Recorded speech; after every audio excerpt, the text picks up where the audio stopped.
Welcome, Dr. James Beckett, Sports Card Insights, here with Mike Sommer, Wax Pack Hero. We're going to talk about, he's going to give me some feedback, and that we're going to allow you listeners to listen in on Mike, a very experienced hobbyist and fellow podcaster.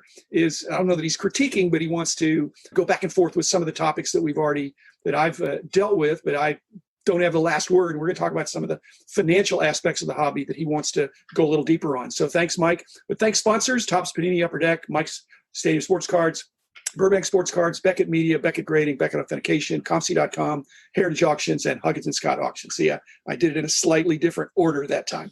Welcome, Mike Sommer, Wax Pack Hero. I am going to put myself on the hot seat here. I put out some episodes, and you very politely suggested that maybe some further treatment would be welcomed by more than just you. So thanks, Mike, and hit me with your best shot. You got a question thanks. about the one of the recent episodes, and I'm looking forward to spending some time with you today.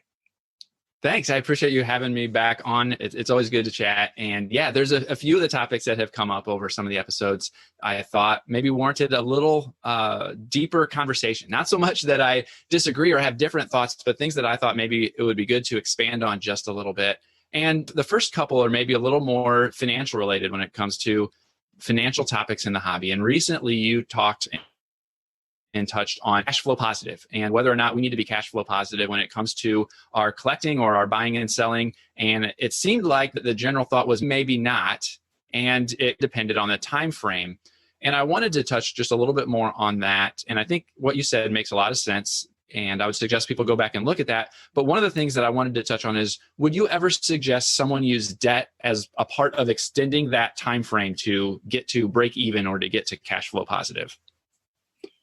You got to be really careful on this because people can listen and take things out of context. You've done an excellent job of summarizing, but the cash flow positive is, in the time frame, is if your family says, "Hey," or your financial situation is you've got $100 a month to spend on your hobby.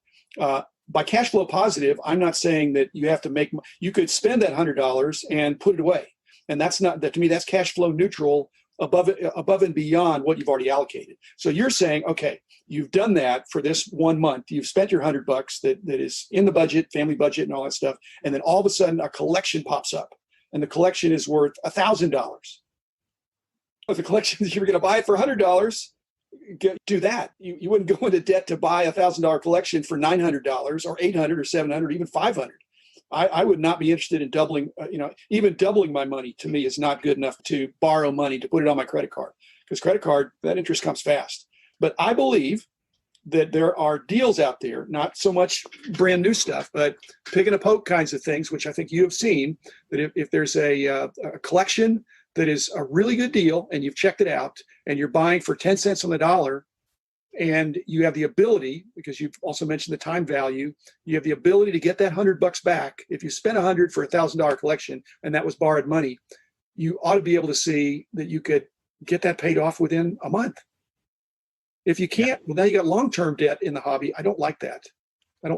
So I'm not sure that answers your question, other than being prudent. Again, if you're a collector and you're not planning to sell stuff, then you've got a problem. You have to sell. Not everybody has to sell, but in a cash flow, if you're a cash flow neutral or positive collector more than an investor, then you need to see your way out of the debt in a sure thing way. In other words, you're easily collateralized by what you purchased, even in the event of a downturn.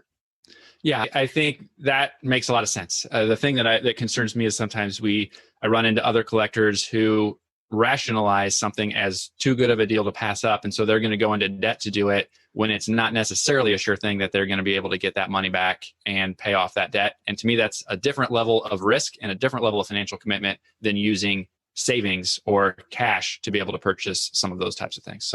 And unfortunately, the people that are going to get most in trouble with this are the most passionate ones, the people that you and I really enjoy because they love the hobby. And if they're buying something that's a Grail card that's in their PC, their personal collection, that they're a super collector, and they see a one of one, it's do or die. Unfortunately, it's die sometimes, and they may be overpaying. And so to borrow money to overpay, you're on potential ground of addictive behavior. $1,000 is different from 10,000, is different from 100,000.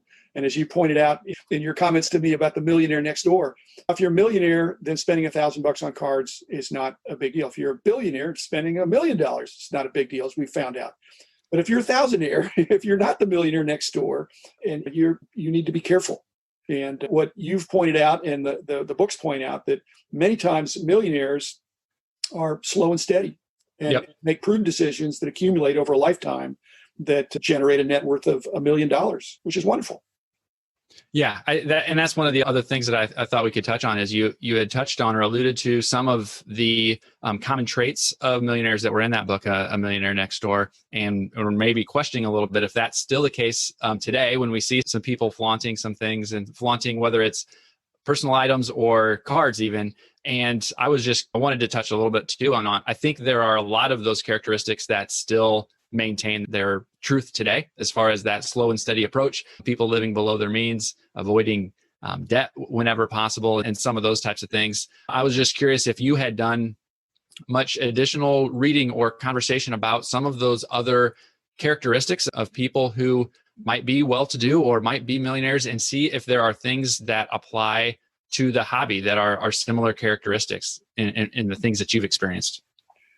I have experienced that, and I did read the book, and I read a lot of books, and I try to track what's going on. And I think that you sent me some excellent materials, but if you define a millionaire as someone that has a net worth of $1 million, then that includes some number of people in America and is an aspirational goal. For many people, though, that is accomplished by appreciation in their homestead, in their home. And so to me, the book, the materials you were sending, and the Millionaire Next Door is about people that have $1 million net worth. But there's other definitions of millionaire, like a liquid millionaire, someone that has $1 million that they can get their hands on, that they can invest. They have a stock portfolio. That's a different kind of millionaire. And I think those are the ones that are flaunting it a little bit more. And then there's also people that make $1 million a year, and millionaire earners, and whether it's from investment income. And so they have money to play with, money to give away, money to blow. And so it depends on your situation. My comments that you picked up on, and I'm glad you're asking for clarification, are that they're millionaire wannabes.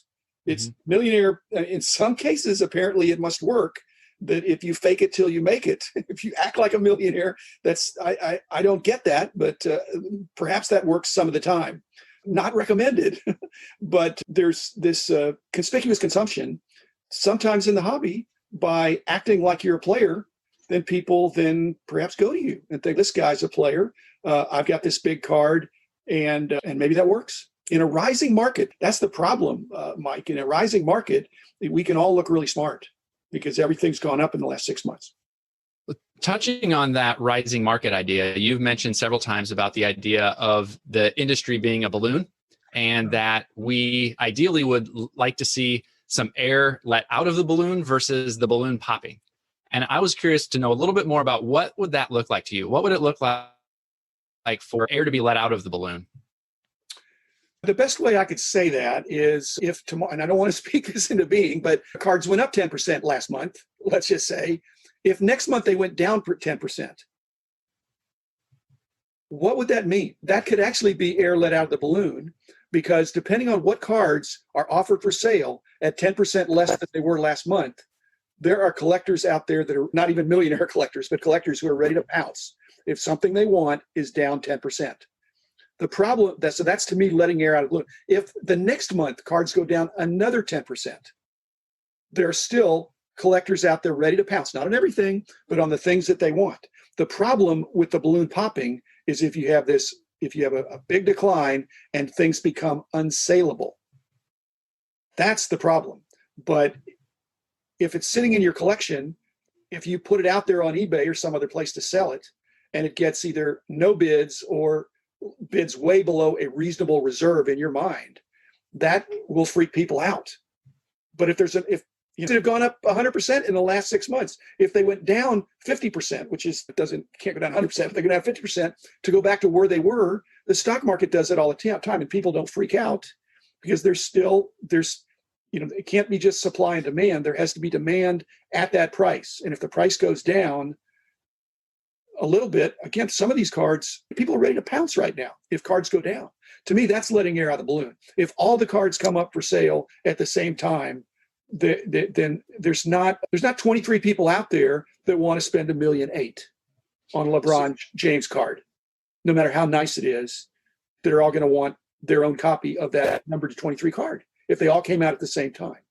But would that crash the hobby or crash that card? It would make that card be a lot more reasonable. Yes, we can't say. Maybe it's not like a Honus Wagner, but even the Honus Wagner is not safe if the economy got bad. So like I said, there are no sure things.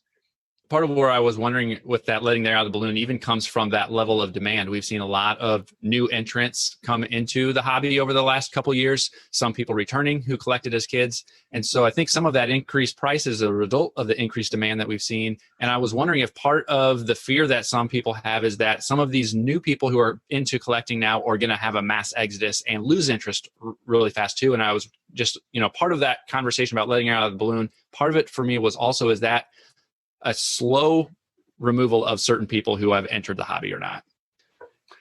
We're almost out of time. So let me just answer this question because I think this is an important question. Again, thanks for your thoughtful questions, Mike. I've enjoyed this. But the problem is if when prices go up, in classic economic theory, when prices go up, demand is supposed to go down. But it doesn't in this hobby. When prices go up, demand also goes up because it's the latest thing. Now, when prices go down, also demand goes down for those people you're talking about who are going to bail. But they weren't really both feet in the hobby. They were only to their latest thing. And I think there's a substantial group of people I think it's the greatest hobby in the world. There's a substantial people, and I'm betting that most of the people that have come in the last 6 months are going to stay. And if they don't, if there's a dip and they get out, then that could be another way of letting air out of the balloon. Again, the really serious collectors would like to have less competition at lower prices, except when they go to sell. Yep. So I think I wish we could resolve that once and for all, Mike, but we will see. It can't keep going up 10% a month. And like I said, the scenarios of it going down 10% a month, a couple months, that would be a splash of cold water. And if people bail on that, they weren't the ones that were willing to persevere and saw the full benefits of enjoying a very wholesome hobby. So thanks, Mike. Thanks, listeners. Some good feedback from my friend Mike on some of the financial aspects about the hobby. We didn't even resolve it. We did scratch the surface, but be back again tomorrow with another episode. And thanks, Mike Sommer, Waxback Hero.